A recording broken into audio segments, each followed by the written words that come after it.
I'm Tyler Austin from Gungnir Strategic. Thank you so much for watching. In this video, I'm going to go over door anatomy and terminology. This is going to be rather important that you understand these terms because I reference them a lot in my videos as well as for my future videos on CQB, as well as a lot of other channels, schools, etc. will also use similar terminology. So understanding these terms are going to be rather important when discussing doors within a CQB context. Now, I'm primarily going to be focusing on standard doors, so standard inward or outward opening doors or push-pull doors. We'll get to that here in a second. Obviously, there are many different types of doors out there, but again, we're primarily going to focus on standard doors because that's what overwhelmingly the type of door you're going to encounter. The other types of doors, we'll just generally refer to those as irregular doors, so these could be sliding doors, automatic doors, etc. But again, for the purposes of this video, we're just going to stick with standard doors. Now, the first thing I'm going to talk about is going to be door frame widths. So there are three door frame widths: standard, wide, and narrow. A standard door frame, don't quote me on this, but I believe is 36 inches wide. Again, don't quote me, but it's roughly 36 inches wide. You don't really need to care about what the exact dimensions are.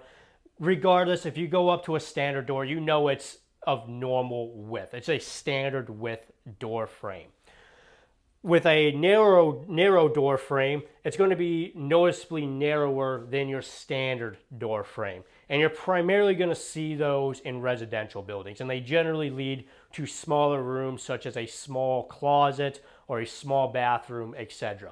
You do see them in commercial buildings as well, but they're not as common in commercial buildings as in residential buildings. And then you have wide door frames. And wide door frames are, of course, door frames that are noticeably wider than your standard door frame. Now, you're primarily going to see those in commercial buildings for a variety of different reasons, handicap access and so forth.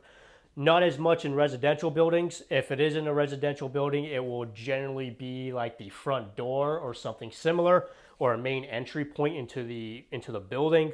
But they're not as common in residential buildings as they are in commercial buildings. But regardless, a wide door frame is a door frame that is noticeably wider than your standard door frame. Door frame widths are going to have an impact in terms of when you're slicing out the room, how much exposure you have to angles, how much control over angles, and so forth. So it does have some implication. In terms of general procedures, it doesn't really change much, but it does have an effect in terms of how wide that door frame is.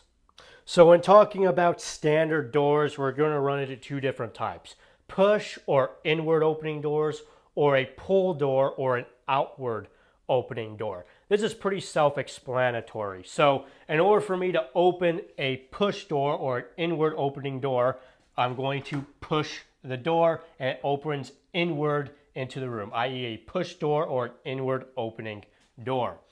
If the door is a pull door, it's the exact opposite. In order for me to open the door, I pull it towards me and it's going to open outward towards me. So if this was a pull door, I'd step in, pull the door, and it opens up and it's opening outward to where we are. So inward, i.e. push doors, or pull doors, i.e. outward opening doors. Now, being able to identify whether or not a door is a push door or a pull door is very important, especially being able to do it on the fly. However, it's also very easy.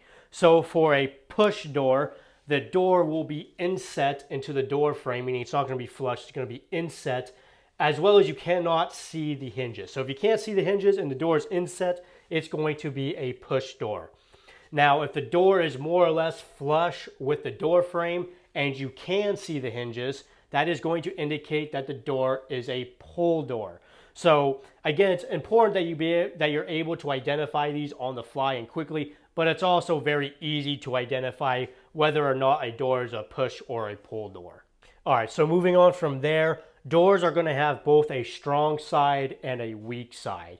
This is really critical to understand. So when it comes to an inward opening door, i.e. a push door, the weak side of the door is going to be the handle side, and the strong side of the door is going to be the hinge side of the door. Now let's quickly define weak side and strong side. So the weak side of the door is the weak side because as the door is opening, the door is providing concealment from the angles I otherwise would be exposed to within the room if the door didn't exist. The door is concealing me from those angles, but at the same time, it's also concealing my view into those angles as well. This is a good thing in particular situations. Just because it's called the weak side does not necessarily mean it's bad. The weak side is actually very advantageous for particular purposes, particularly when you are actually the one opening the door. That's a discussion for a later video. But that is the weak side. Now the strong side is referred to as the strong side for the exact opposite. Because the moment that this door opens and it breaks the door frame, my exposure into this room immediately begins. I'm immediately exposed to angles within this room. That is why it is called the strong side. So again, for an inward or push door, the weak side is always going to be the handle side, and the strong side is going to be the hinge side. Now for an outward opening or a pull door, it's going to be the exact opposite. The weak side is going to be the hinge side because if this were a pull door and I were to open this door is, I don't want to say shielding because it's not actually cover, but it is blocking my view into the room. But it's also, if I'm behind that door, it's also covering me and concealing me from angles within the room as well. It's a little bit different with pull doors than it is with inward opening doors, but the general principle is still the same.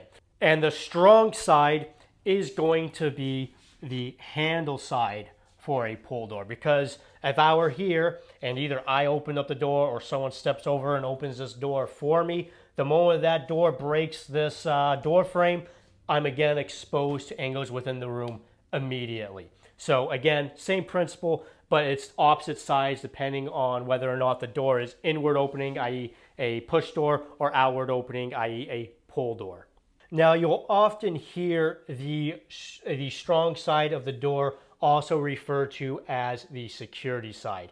And the reason for that is if you're holding security on a door, you generally want to be on the strong side. Now, security on a closed door is relative depending on where the team is, and because I have to cover my teammates' back in the event that this door opens, so you might be in different positions depending on what's going on and where the rest of the team is, and etc. But generally speaking, if you're holding security on a door, you want to be on the strong side.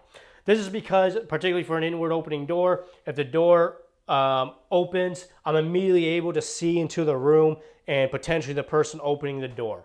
Now, being on the right side, quote unquote, is really important, in particular for a outward opening door, i.e. a pull door, because if I were on the weak side and this was a pull door and someone opened up this door, I'm going to eat this door in my face instead of being able to actually maintain security over the door that's opening.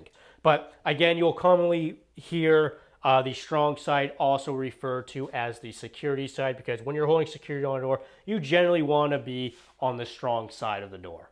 Now, generally speaking, in a team context, if we are splitting the door, meaning we have people on both sides of the door about to work this door, the person on the weak side is going to be the one who actually works the door, i.e. opens the door, because the person on the strong side, his priority and his job is to tell me when to manipulate the door and to immediately cover the angles he's going to be exposed to when that door opens.